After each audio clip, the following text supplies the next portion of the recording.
Vamos dar a palavra agora ao nosso irmão Anderson, que vai fazer a palestra de hoje.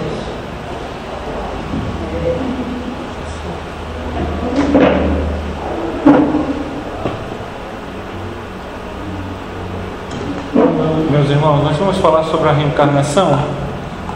Vamos ver se a gente consegue usar o Data Show para encaminhar os temas. Significado: reencarnar, entrar novamente na carne, nascer de novo com outro corpo físico, volta do espírito em um novo corpo diferente do atual. Quando a gente reencarna, a gente renasce num outro corpo físico, ok? A pluralidade, plural, várias existências, muitas vidas. A maior de todas as ignorâncias é rejeitar uma coisa sobre a qual você nada sabe. Quando nós não sabemos uma coisa, nós não podemos rejeitar esta coisa. Nós temos que estudar, nós temos que pesquisar, nós temos que investigar. A reencarnação, ela é uma doutrina muito antiga. Ela existe no mundo há milênios. No entanto, a maioria da população ocidental ainda ignora. Filósofos, teólogos e mestres aceitavam essa ideia. Você tem no judaísmo ideias da reencarnação, na Cabala, Pitágoras, Sócrates, Platão, Orígenes, Plotino, Ovídio, todos eles tinham a ciência da reencarnação. Eles não tinham nenhuma questão, nenhum bloqueio mental contra essa ideia. É uma ideia lógica. Então, a gente começa a perceber que quando você começa a refletir o mundo a partir da visão da reencarnação, o mundo ganha uma outra perspectiva, um outro ângulo. A ideia da reencarnação, ela não é uma ideia que surgiu com a doutrina espírita. A ideia da reencarnação é uma ideia que a doutrina espírita trouxe confirmando: olha, a reencarnação é um fato. Então, a doutrina espírita, ela não inventou a reencarnação. Não são apenas os espíritas que acreditam na reencarnação. A doutrina espírita, quando os espíritos trouxeram a revelação espírita, ela simplesmente confirmou: realmente, nós não conseguimos aprender tudo em uma vida só. Necessário é nascer de novo. Agora, independente da doutrina espírita, você tem provas. Então a reencarnação, ela não é apenas uma crença. Você tem investigações das mais variadas sobre a reencarnação. Então, a gente começa a perceber que a reencarnação, além de ser uma ideia que tem lógica e sentido, ela tem investigação científica. Você começa, uma das grandes investigações sobre reencarnação são as recordações espontâneas de vidas passadas. Caracteriza-se pelo fato de pessoas, principalmente crianças, passarem a se recordar espontaneamente de vidas anteriores. Então os investigadores, como o Dr. Banerjee e Dr. Ian Stevenson, eles começaram a investigar centenas, milhares de pessoas que tinham lembranças de outras vidas espontaneamente, principalmente crianças. Não era nenhum caso, nenhum outro caso. O Ian Stevenson, que desencarnou há pouquíssimo tempo, ele é um psiquiatra da Universidade de Virgínia, nos Estados Unidos. Ele conseguiu, para mais de 2.300 casos, confirmando, indo na casa das pessoas que lembravam, 2.300 casos, gente. Não é nenhum e nem dois, tá? Ele tem um livro dessa grossura assim, ó, só sobre casos de crianças e adultos que lembravam de outras vidas.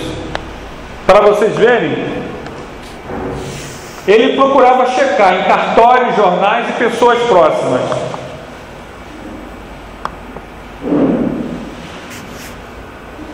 Ele pesquisou isso mais de 38 anos. Conseguiu, arquivou mais de 2.600 casos. Na sua grande maioria, crianças, que sem uma razão clara, passaram a dizer que tinham sido outra pessoa em outra vida diferente. Dr. Stevenson publicou um interessante estudo, que ainda não temos tradução em português, chamado Reincarnation and Biology, a Contribution to the Etiology of the Birthmarks and Birth Defects. Birthmarks são os defeitos, marcas de nascença. Isso é uma questão muito interessante. Por quê? O que são essas marcas de nascença? Demonstram que as pessoas, além de trazerem marcas semelhantes de seus antepassados, traziam também inconfundíveis traços de sua personalidade, tão marcantes que faziam acreditar que tratasse do mesmo espírito, agora em corpo diferente. Então, entendam o seguinte: o que são essas birthmarks? A pessoa morria com um tiro no coração. A criança, com 7 anos, lembrava que tinha sido fulano de tal, que morava na cidade de tal, e que ele morreu com uma marca no coração. E quando iam olhar a criança, ela tinha uma marca de nascença, aonde? No coração. Então ele fez um longo trabalho, que não foi um caso só não, gente. Foram centenas de casos em que a criança, além de lembrar, ele investigava, e quando ele ia ver do que a pessoa morreu, a criança trazia justamente naquele local uma marca de nascença. É impressionante isso, gente. São provas, um trabalho. O Ian Stevenson não tinha nenhuma religião, ele não era nem espírita, nem hindu, ele era um pesquisador, que através da pesquisa se convenceu de que a reencarnação é um fato. Então nós espíritas, quando falamos da reencarnação, não estamos falando tão somente como uma crença, como uma questão de fé, mas é uma coisa que é respaldada por centenas e centenas de pesquisas.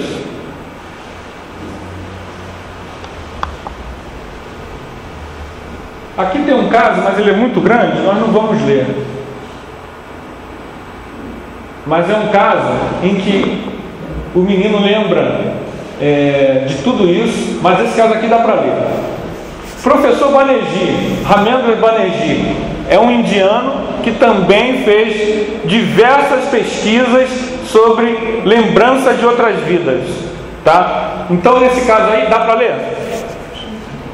Um fato observado pelo professor Banerjee, na época diretor de pesquisa do Instituto de Parapsicologia, trata da reencarnação em sexos opostos.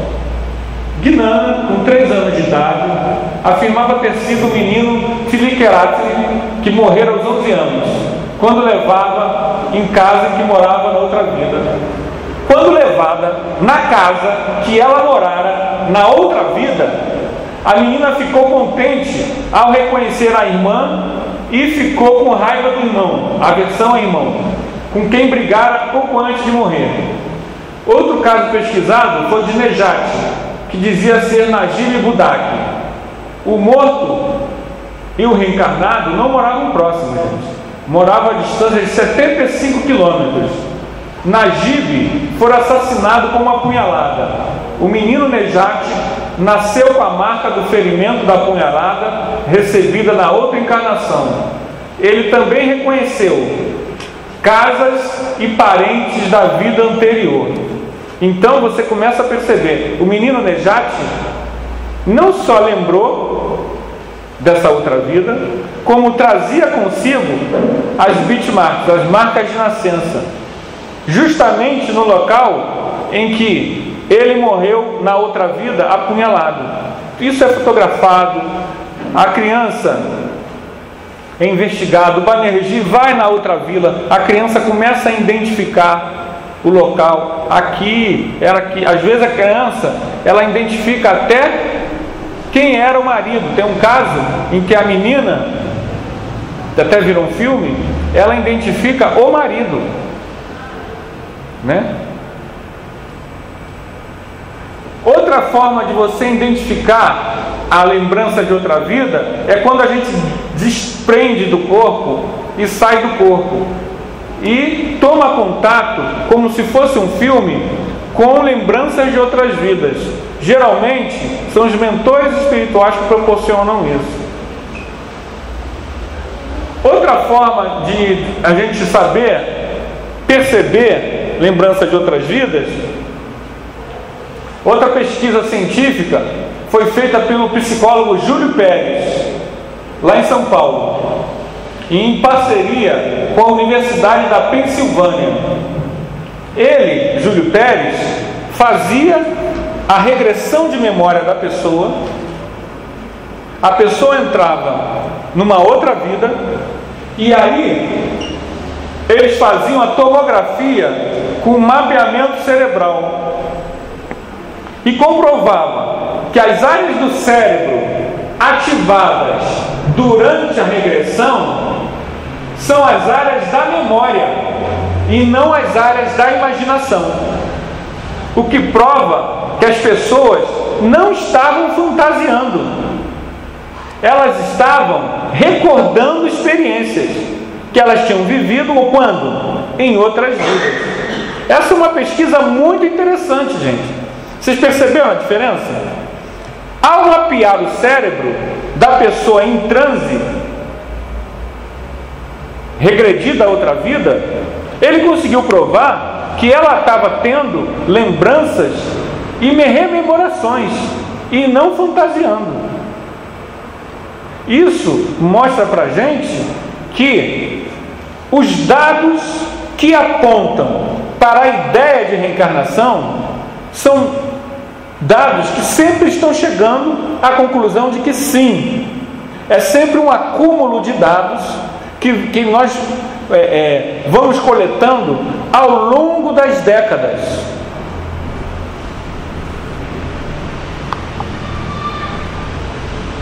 Há uma pesquisa feita no Brasil, inédita, pelo delegado de polícia João Alberto Fiorini, da Agência de Inteligência do Paraná, especialista em impressões digitais. Está desenvolvendo pesquisa científica em sua área para comprovar a reencarnação. Apesar de suas pesquisas serem bem recentes, ele já comprovou 3 casos. Ele já conseguiu comprovar 3 casos. Como?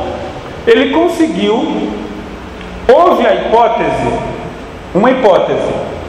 Qual era a hipótese? De que pessoas que tiveram encarnação no século XX e que tiveram identificação datiloscópica,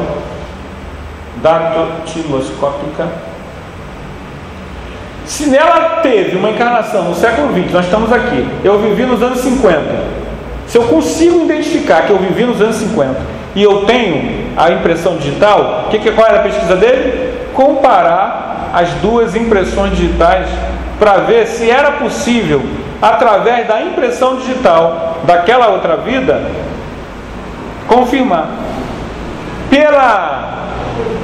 Ele já conseguiu 3 casos em que as impressões digitais eram quase que idênticas, o que a gente sabe que não é possível.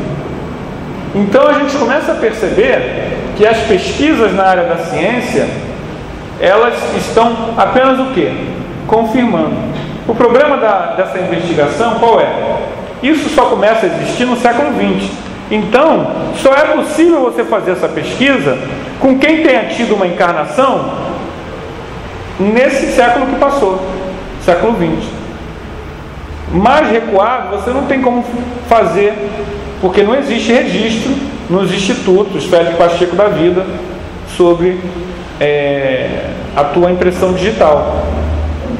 Mas do século XX, a partir da data que começou esse tipo de registro para cá, quem tiver encarnações novas e a gente conseguir identificar, essa pesquisa que o nosso irmão João Alberto Fiorini está fazendo. E ele já conseguiu 3 casos que provam claramente que a reencarnação, ela deixa marcas e identificações digitais. Outra pesquisa que nós não pusemos aí é a pesquisa do confronto do rosto. Nem sempre, mas em alguns casos de investigados, de pessoas que lembravam, há muita semelhança facial. Mas isso nem sempre é possível. Por quê? Porque muitas vezes a genética predomina por demais e a pessoa tem uma aparência completamente diferente. Mas em alguns casos já foram investigados que a fisionomia da pessoa é muito parecida com a fisionomia da sua vida anterior.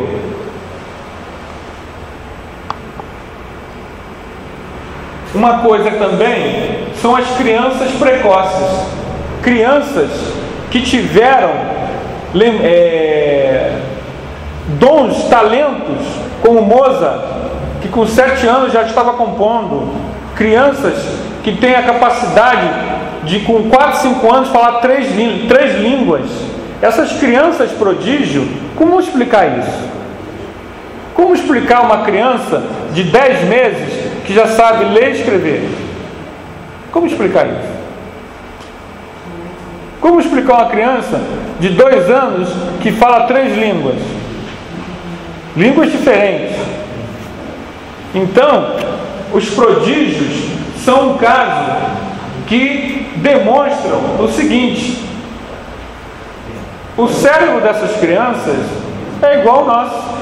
Se elas estão demonstrando uma capacidade intelectual maior, é porque essa capacidade foi adquirida numa outra vida.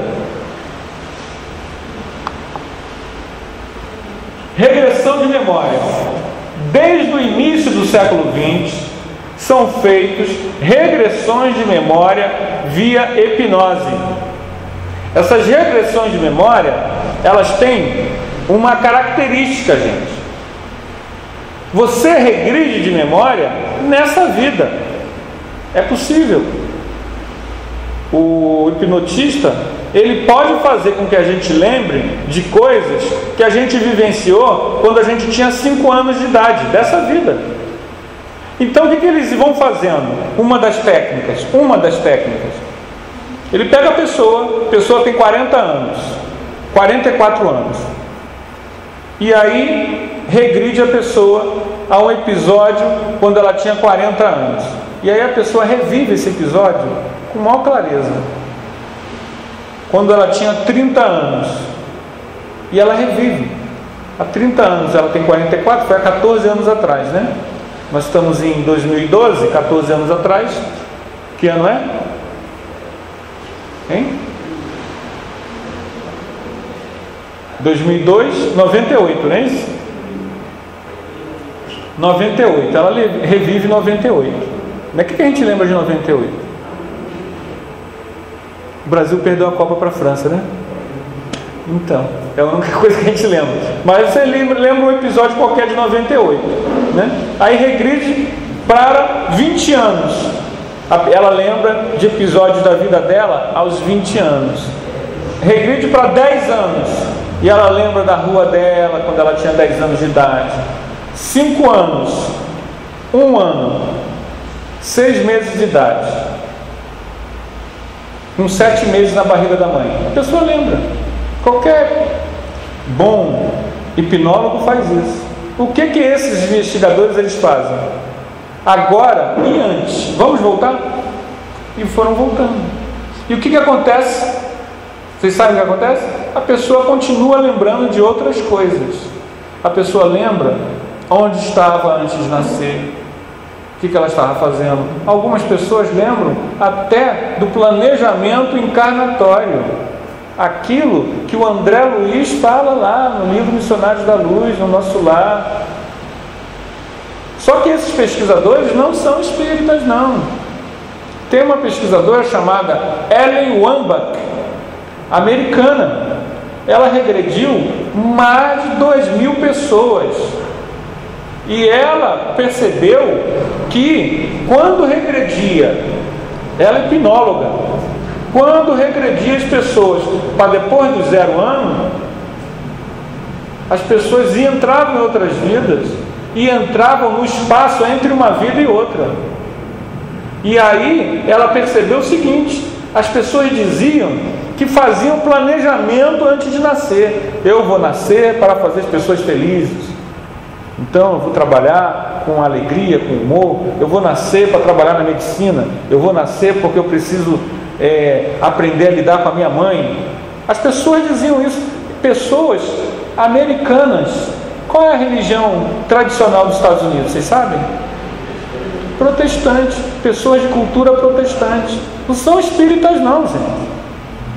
Não é gente que acredita na reencarnação, não. É gente que não tem essa cultura. Então a regressão de memória, ela tem um respaldo. Há um caso muito interessante que eu vi, foi no Fantástico. Tem mais de 30 anos que eu vi esse caso. Uma pessoa, uma americana, ela foi regredida a memória, e ela se viu numa outra encarnação na Espanha. E nessa encarnação, numa cidade da Espanha específica, havia uma grande igreja, e ela descreveu essa igreja, quase que desenhou essa igreja, e dizia onde ficava essa igreja na cidade. Se não me engano, agora não me lembro direito, mas foi a encarnação dela no século entre 17 e 18. O que o pesquisador fez? Com tantos dados, ele foi na cidade na Espanha. Chegou na cidade da Espanha, o que aconteceu? Vocês sabem o que aconteceu? Digam lá. O que vocês acham que aconteceu? Estava lá a igreja? Não estava lá a igreja. Ele procurou a igreja, foi nos historiadores, não tinha registro dessa igreja. Procurou os mapas no histórico da cidade, não tinha registro dessa igreja. As pessoas disseram que nunca tinha estado uma igreja ali. O que ele concluiu? Fantasiou tudo. 5 anos depois, o que acontece? Um terremoto. A cidade sofre um terremoto. E o que acontece? Descobrem uma igreja antiga, estava soterrada inteirinha, exatamente aonde ela disse que estava a igreja. Isso, gente, foi feito através de regressão de memória. Ela não foi, então não pode dizer que ela foi sugestionada, que ela viu a imagem dessa igreja, porque o Padre Quevedo diz que é isso, que a pessoa viu e gravou na mente, depois reproduz. Não viu, não tinha registro da igreja. Todos os registros da igreja tinham se perdido no tempo. Ninguém sabia que essa igreja estava lá. A igreja era do século 17, 16. Como aquela região é uma região de terremoto, ela foi soterrada em algum momento. E depois, séculos depois, outro terremoto revelou a igreja. A igreja estava lá inteirinha. Então essas provas são provas de quê, gente? Você pode inventar o que quiser, é prova da reencarnação. Nós já vivemos muitas vezes. Não adianta a gente tentar tampar o sol com a peneira. A gente não é obrigado a refletir sobre isso, mas que a reencarnação é um fato, é um fato. Nós não precisamos levar isso, como a doutrina espírita faz, para o lado moral. Podemos ignorar, fingir que isso não existe, mas que a reencarnação é um fato, é um fato. As provas estão aí, gente. A gente está trazendo essas provas, não é para mostrar que a doutrina espírita não é uma questão só de crença. Isso é que pega pelo pé. A gente é espírita, não é porque a gente é perfeito, superior, não. É porque não tem saída. A reencarnação é um fato. Existem essas evidências que a gente está trazendo hoje, é para mostrar para vocês que, independente do que no futuro, a crença, a opinião que vocês possam ter, entendam bem isso. A reencarnação é um fato. Não adianta tampar o sol com a peneira. Vocês estão todos aqui reencarnados. E iremos reencarnar infinitamente, né, em busca do nosso aperfeiçoamento. Já vivemos muitas vidas e vamos viver infinito número de vidas em mundos materiais, até chegarmos a uma perfeição. O sentido de retorno interfere em muitos interesses pessoais, gente. Há muito interesse ferido que não quer saber dessa realidade. Que interesses seriam esses? Ora, precisamos entender o seguinte: se eu começo a fazer uma reflexão profunda sobre a reencarnação, eu tenho que mudar minha visão de mundo. Eu tenho que ser menos egoísta. Eu não tenho só que pensar em mim. O psicólogo de TVP, Arley Bellieni, fez uma palestra uma vez lá no Leon Denis, e ele tem um consultório lá na Barra, e ele faz terapia de vida passada. E ele teve um caso em que a pessoa era uma pessoa de tamanho anã, com uma cabeça disforme, muito grande, né? Ela era uma pessoa com um rosto deformado e muito rica. Ela era uma pessoa muito inteligente. E qual era o problema dela? Ela era muito revoltada. Por quê? Porque ela queria o que todo mundo quer. O que ela queria? Ela queria ser amada. E como uma pessoa com muito dinheiro, esse é o drama de todas as xuxas da vida, né? Uma pessoa com muito dinheiro e totalmente disforme, ela vai acreditar que aquela mulher está amando ela? Ele tinha um problema sério com isso. Então ele não acreditava em mulher nenhuma, mas ele queria se matar. Ele não aceitava, e ele já tinha ido a vários lugares. E ele chegou para o Arley e falou: olha, se você não resolver o meu problema, eu vou me matar. Aí o Arley chegou para ele e falou: então vamos fazer o seguinte, vamos agendar a data do seu suicídio. Aí ele levou: mas como? Não, vamos agendar. Você não disse que vai se matar se não resolver? Eu não sei se vou resolver ou não. Não sei nem qual é o seu problema, mas vamos agendar aqui a data do seu suicídio. Aí agendou lá a data, para daqui a 2 anos. E ele não acreditava em nada, mas era uma pessoa muito inteligente. E eles começaram a fazer a terapia. A terapia de vida passada, ela não é só regredir a memória, ela é uma terapia psicológica. Então eles começaram a fazer terapia e tudo mais. E lá pelas tantas, eles começaram a ter regressão hipnótica. Primeira regressão, ele se viu como um guerreiro. E era um guerreiro conquistador. E quando ele conquistava uma cidade ou uma vila, o que ele fazia? Cortava as pernas das pessoas, dos homens. Capturava as mulheres e cortava as pernas dos homens. E deixava sangrando. Outra encarnação, ele guerreiro de novo. E ele, com uma massa de ferro, triturava a cabeça das pessoas. Ele começou a perceber, sem que o Arley falasse. O que ele começou a perceber? Hein, gente? A lei de quê? Que lei? A lei de ação e reação. Era muita mortandade nas costas dele. Era muito sangue.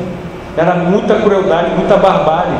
Ele começou a perceber que aquele corpo disforme dele era resultado de todas as ações que ele vinha cometendo há séculos. O Arley não falou para ele.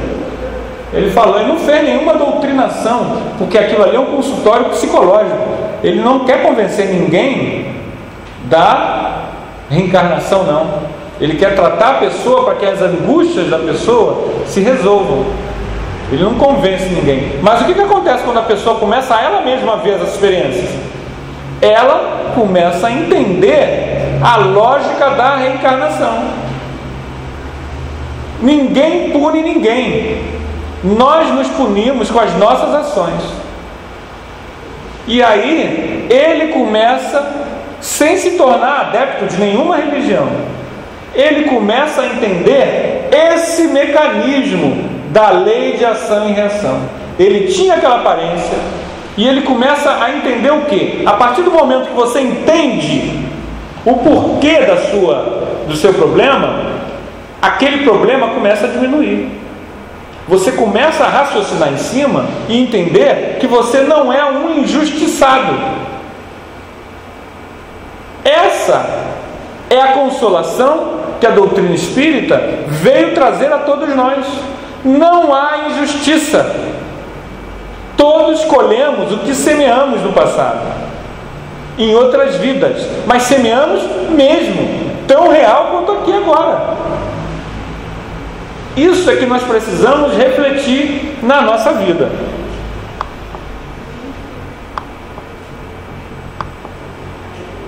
Sem o princípio da reencarnação, a gente não consegue explicar as situações anômalas da sociedade. Por que uns são ricos e outros são pobres? Me explica aí. Por que uns são doentes e outros são sãos? Por que uns são muito inteligentes e outros não? Sem a ideia da reencarnação, como explicar privilégio para uns e desprivilégio para outros? Um nasce na Suíça, tem educação da melhor do mundo, gratuita, tem plano medicina da melhor do mundo, gratuito, e o outro nasce no Brasil. Por que isso? Hein, gente?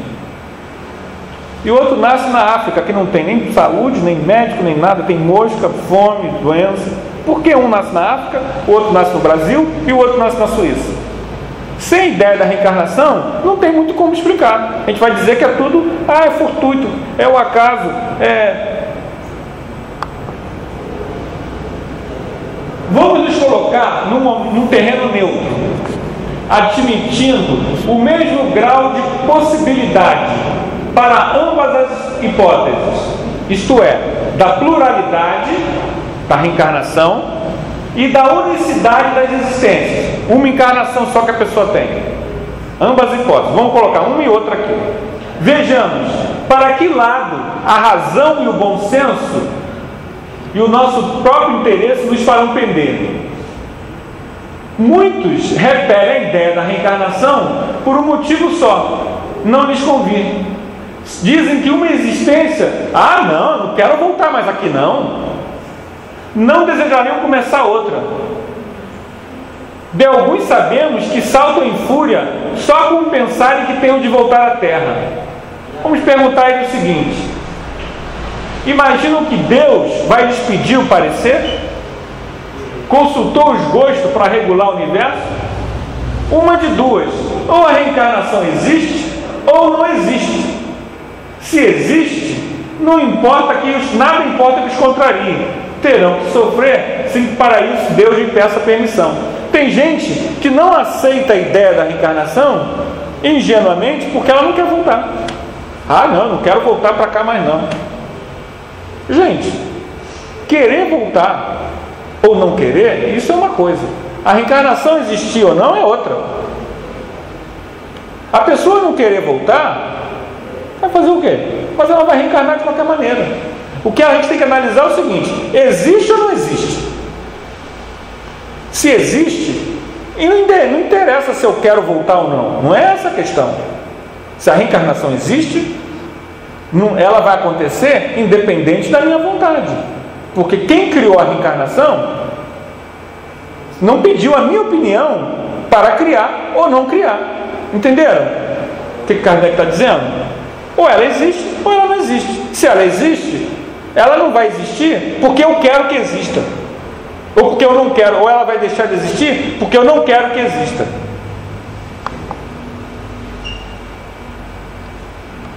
Figuram-se-nos que assim falam um doente a dizer: sofri hoje bastante, não quero sofrer mais amanhã. Qualquer que seja o seu mau humor, não terá por isso que sofrer menos no dia seguinte, nem nos que se sucederem, até que se ache curado. Consequentemente, se os que de tal maneira se externam tiverem que viver de novo, corporalmente, tornarão a viver, reencarnarão. Nada lhes adiantará rebelarem-se com as crianças que não querem ir para o colégio ou condenados para a prisão. Passarão pelo que tem de passar. Então, gente, não adianta. Esse argumento não serve. Então vamos lá. Kardec nos pergunta: vamos admitir, com a crença comum aí das pessoas aí que não sabem nada disso, que a alma nasce com o corpo. É o que as pessoas acreditam. Não, a pessoa não viveu antes. Eles acreditam nisso. Que antes de encarnar só dispôs de faculdades negativas. Por que mostra a alma aptidões tão diferentes e independentes das ideias que a educação lhe faz adquirir? Se a alma foi criada junto com o corpo, por que as pessoas são tão diferentes umas das outras? De onde vem essa diferença? Às vezes são irmãos. 3 irmãos, 3 pessoas completamente diferentes, criadas na mesma família. Por que isso? Se nós vivemos na mesma cultura, nascemos na mesma cidade, moramos no mesmo país, falamos a mesma língua, por que nós temos gostos tão diferentes? Por que um gosta de uma música assim e o outro de música assada? Por que um gosta de ler e o outro gosta de ver TV? Por que um gosta de amarelo e outro de azul? Por que um é Vasco e o outro é Flamengo? Por quê? Por que a diferença? 2. De onde vem a aptidão extra-normal que muitas crianças em tenridade revelam? Aquilo que eu falei antes. Para esta ou aquela arte, para esta ou aquela ciência, enquanto outras se conservam inferiores ou medíocres durante a vida toda. Gente, tem criança que com 5 anos compõe uma ópera. 5 anos. Quem compõe uma ópera aí? Alguém já compôs uma ópera aqui nesse salão? Vamos tentar fazer hoje? Então imagine uma criança com 5 anos fazendo. Entenderam a situação? Criança com 3 anos falando 3 línguas. Como isso? Vamos parar para pensar. Com 3 anos? Não dá. Sem ideia de reencarnação, não dá para entender isso.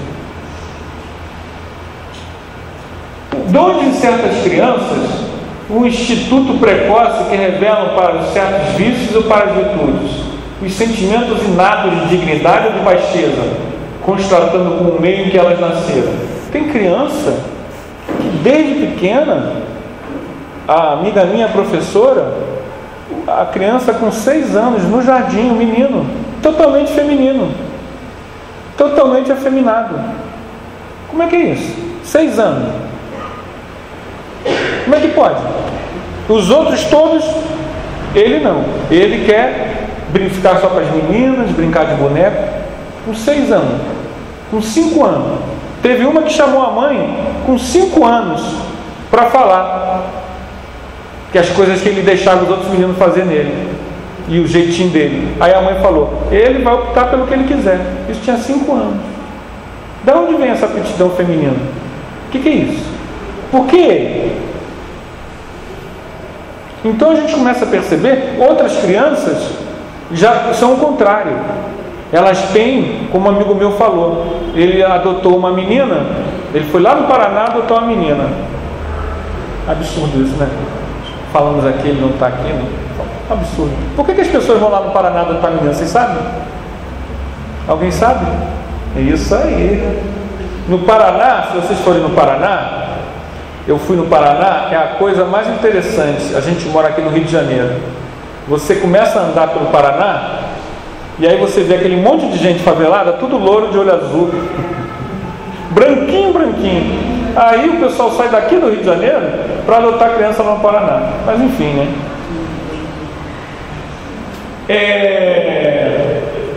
A filha dele, adotiva,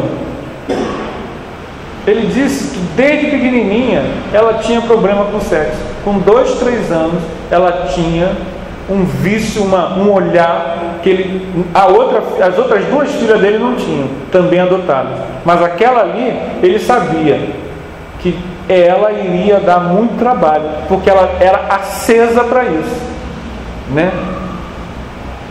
Então, da onde vem isso? Sem explicação da reencarnação. Se elas estão vivendo na mesma educação espírita, porque essa pessoa é espírita. Então a gente começa a perceber que o espírito, ele traz consigo as suas tendências, tá? Da onde vem? Ih, rapaz, olha aqui, a própria. Por que algumas pessoas já nascem defeituosas e outras não? Por que uma pessoa nasce cega? Você imagina nascer cego ou ficar cego com 1 aninho, não ter nenhuma referência de forma e de cor? Por que uma pessoa fica assim a vida toda? Se a gente não tiver ideia da reencarnação, como explicar isso? Que uma nasce assim e outra não. Por exemplo, imagine uma pessoa que seja uma pessoa boníssima, que só faz o bem a todo mundo, que pratica caridade desde 17 anos, aí que inclusive é receitista, receita milhares de receitas para as pessoas. Aí ela perde a visão de uma vista. E aí ao longo dos anos ela continua fazendo caridade. O Dr. Bezerra fala por ela, ela dá mensagens, escreve livros, e aí ela ganha de prêmio 30% da visão, é o que ela tinha numa outra vista, tendo que tomar remédio todo dia na vista durante 90 e tantos anos para conseguir manter 30% da visão. Imaginaram uma pessoa assim? Agora imagina outra. Não sei se eu vou trabalhar com médium ou não. Aí 20 anos. Aos 30 anos. Não sei se eu vou trabalhar com médium ou não, tenho medo. Minha mão começa a tremer aos 40 anos. Eu não sei se vou trabalhar com médium ou não. E ela está com as 2 vistas, as 2 mãos e os 2 braços. Ela fala aos 50 anos. Eu não sei se vou trabalhar como médium ou não, tenho medo. De onde é isso, gente? Como é que pode? Vocês sabem qual é o exemplo que eu dei? Quem é a pessoa? Alguém sabe de quem eu estou falando? Chico Xavier, né? A outra a gente tem um monte, né? É o que mais tem por aí. Ele cometeu atos no passado ligados à visão, tirar a visão das pessoas. O Chico Xavier teve muitas encarnações na área da monarquia e cometeu, ele sabia disso. Mesmo ele fazendo todo o bem do mundo, a lei de ação e reação pegou ele pelo pé. Ele teve que resgatar aquilo. Não tem privilégios. Agora, imagine, às vezes você trabalha 2, 3 anos na reunião mediúnica e só. Deu um probleminha, acabou. Não vou mais, porque eu não podia ter problema nenhum. Então, a doutrina espírita vai explicar isso. O que é isso? Imaturidade nossa. É o tempo nosso.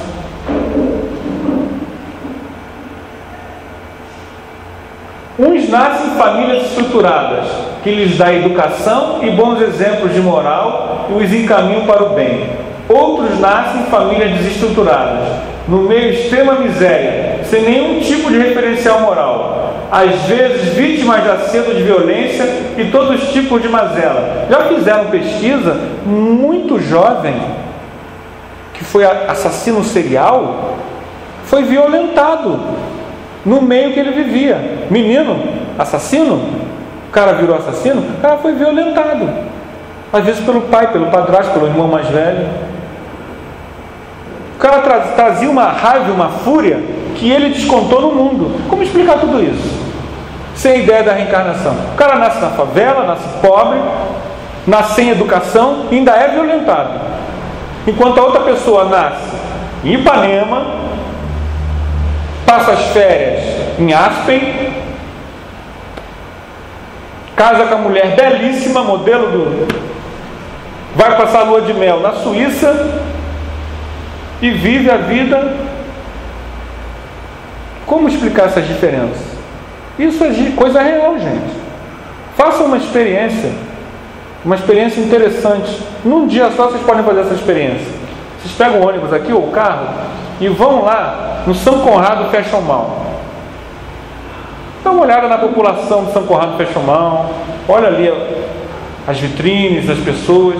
Depois vocês saem do São Conrado Fashion Mall, atravessa a rua e sobe a Rocinha. Vê a diferença de público, de pessoa. Por que isso? Sem ideia da reencarnação, a gente não tem como explicar. Por que Deus privilegiou uns e a outros não? Porque deu tanto a alguns e tão pouco para a grande maioria. Só a reencarnação, para dar isso, tem pessoas, que é o caso do Chico que eu falei, que tendo sido boas a vida toda, são surpreendidas por doenças terríveis. Enquanto outras passam a vida toda sem conhecer nenhum infortúnio e também não fazer nada de bom para ninguém. Como é que é isso? Então, o que acontece hoje na Europa? Na Europa, as pessoas são todas materialistas, grande parte delas. Tirando alguns países mais latinos, como Portugal, Espanha e Itália, o resto dos países, a grande maioria é materialista, não acredita em nada. Por quê? Porque elas não encontram lógica nesse mundo que a gente vive. Aonde que elas vão encontrar a lógica? Na ideia, na lei da reencarnação. Vai ser a reencarnação que vai mostrar para a gente que Deus existe e que há lógica nisso, só que não é uma lógica material. É preciso a gente entender a lei de ação e reação, que é perfeita.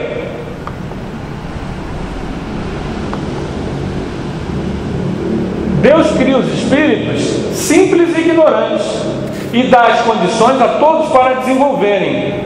Cada um tem o seu próprio livre-arbítrio, ou seja, o poder de escolher quais caminhos deverá seguir. Nem Deus interfere. Cada um de nós aqui, hoje, ao sair daqui, vai fazer o que quiser. Ninguém vai dizer, Deus não vai mandar um raio, você tem que ir para casa. Olha, está chovendo, você não tem que ir para a palestra, ou não tem que ir. Cada um faz o que quiser da vida, cada um escolhe o seu caminho. Mas, se livre é a vontade, nós colheremos conforme o que semeamos. Essa é a lei da ação e reação. Eu sou livre para semear, faço o que eu quiser, mas eu vou colher tudo o que eu fizer. E tudo o que eu fizer estará condicionado ao meu conhecimento hoje, estará condicionado à minha capacidade de entender o mundo. Por isso a doutrina espírita é o consolador prometido, porque ela traz para nós o quê? Informações que ampliam a nossa visão. Eu começo a lutar contra o meu egoísmo, eu começo a lutar contra o meu orgulho, não é porque eu sou bonzinho, não. É porque a partir do momento que eu tenho essa visão, eu começo a entender que se eu quero crescer, eu tenho que vencer esse homem velho, orgulhoso, esse guerreiro, esse bárbaro que quer possuir, reter, aparecer. Esse homem velho, ele foi construído na base da ignorância, de uma visão só materialista. Agora, com a ideia da reencarnação, eu começo a perceber que essa minha visão está totalmente errada. Que o mundo, ele é regido por uma visão totalmente materialista. Então eu não posso seguir a manada. Eu tenho que pensar diferente, ainda que eu tenha muitas limitações. O tema é muito amplo, mas a gente tentou passar para vocês um pouco dessas questões. A doutrina espírita vai dizer que a gente renasce para crescer. Vou tentar fazer rapidamente, em 2 minutos, um resumo do que ainda falta. Renasce para crescer, para evoluir. Nós não renascemos para sofrer. Nós sofremos porque escolhemos errado. Toda vez que eu faço uma ação errada, em que eu desrespeito os meus irmãos, eu tenho que expiar. Nós renascemos para prova ou expiação. Cabe a nós decidir se a nossa vida vai ser uma vida de desafios de prova ou uma vida de desafios de expiação. Alguns raros reencarnam para missões, mas são raros. Então vamos ler uma mensagem aqui. Só uma questão. Uma questão, até um amigo meu católico me perguntou: por que, se existe a reencarnação, de onde vêm essas almas? Porque há 5.000 anos atrás, a população da Terra não era mais de 100.000 pessoas na Terra. Bom, se todo mundo aqui, hoje nós somos 6 bilhões e tal, se todo mundo reencarna, aonde estavam esses 6 bilhões há 5.000 anos atrás, porque se a população da Terra só tinha 100.000 pessoas? O que a doutrina espírita explica para a gente? Para entender isso, tem que estudar a doutrina espírita como um todo. Ela vai dizer para a gente o seguinte: só no nosso universo há um cálculo de 10 bilhões de galáxias. A gente não tem nem como mensurar isso na nossa mente. Que a luminosidade observada, um quasar com 1 quatrilhão de sóis, a gente não tem ideia. É um número incomensurável de mundos, sóis, galáxias. E a doutrina espírita vai dizer o seguinte: esses mundos são habitados. E esses mundos são solidários entre si. Sempre que um planeta... só para concluir, tá, rapidinho. Sempre que um planeta tem condições de habitar mais gente, são trazidos de outros planetas que têm menos condições, e há então a transmigração planetária. Nós transmigramos de mundos e ocupamos os planetas com as melhores condições de serem habitados. Além do que, os espíritos nos informam que a proporção de habitantes mundo espiritual, mundo físico, é no mínimo de 4 por 1. Para cada um encarnado, 4 desencarnados. Tá, gente? A gente vai ficar por aqui. E só ler essa mensagenzinha de Emmanuel. Reencarnação, para a gente terminar. Ontem, atraiçoamos a confiança de um companheiro, induzindo a derrocada moral. Hoje, guardamo-lo na condição do parente difícil, que nos pede sacrifício incessante. Ontem, abandonamos a jovem que nos amava, inclinando-a ao mergulho na lagoa do vício. Hoje, temo-la de volta por filha incompreensiva, necessitada do nosso amor. Ontem, colocamos o orgulho e a vaidade no peito de um irmão que nos seguia os exemplos menos felizes. Hoje, partilhamos com ele a afeição de esposo despótico ou de filho problema, o cálice amargo da redenção. Ontem, esquecemos compromissos veneráveis, arrastando alguém ao suicídio. Hoje, reencontramos esse mesmo alguém na pessoa de um filhinho, portador de moléstia irreversível, tutelando-lhe à custa de lágrimas o trabalho de reajuste. Ontem, abandonamos a companheira inexperiente à míngua de todo auxílio, situando-a nas garras da delinquência. Hoje, achamos-la ao nosso lado, na presença da esposa conturbada e doente, a exigir-nos a permanência no curso infatigável da tolerância. Ontem, dilaceramos a alma sensível de pais afetuosos e devotados, sangrando-lhes o espírito a punhaladas de ingratidão. Hoje, moramos no espinheiro, em forma de lar, carregando fardos de angústia, a fim de aprender a plantar carinho e fidelidade. À frente de toda dificuldade, de toda prova, abençoa e sempre faz o melhor que possas. Ajuda os que te partilham a experiência, ora pelos que te perseguem, sorri para os que te ferem, e desculpa todos aqueles que te injuriam. Humildade é a chave da nossa libertação. E seja quais sejam os teus obstáculos na família, é preciso reconhecer que toda a construção moral do reino de Deus, perante o mundo, começa nos alicerces invisíveis da luta em casa. Emmanuel. Que Jesus nos inspire e nos motive ao trabalho de renovação moral à luz da lei da reencarnação.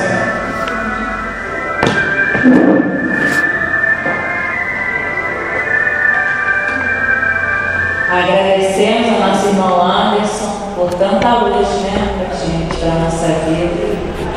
Que em nosso dia a dia a gente possa praticar tudo aquilo que aprendemos nas palestras aqui da casa.